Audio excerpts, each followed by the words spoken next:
নৌকার মধ্যে কিছু কাউয়া ঢুকছে, কাউয়া বিদায় করার লেগে এই গলমা খাইছে। এখন কইতে পারেন যে কাউয়া কারা?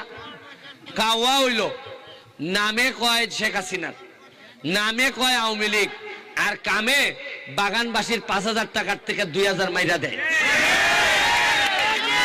কাউয়া কেটা জানেন? কাউয়ায় ভোটের সময় কয় আমরা নৌকা লই আইছি, তাড়াতাড়ি ভোট দাও, আর আপনারা কোন রাস্তা বানাই দিবাইনি, কয় দিমু, এরপরে আর 5 বছর কোনো খবর রাখেন, এরারে কয় কাউয়া।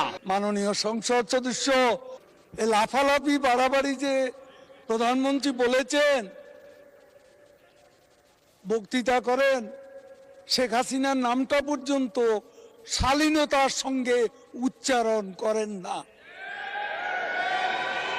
করেন হাসিনা হাসিনা, আমরা ছাড় দিচ্ছি, কিন্তু মনে রাখবেন বাড়াবাড়ি করলে ছেড়ে দেব।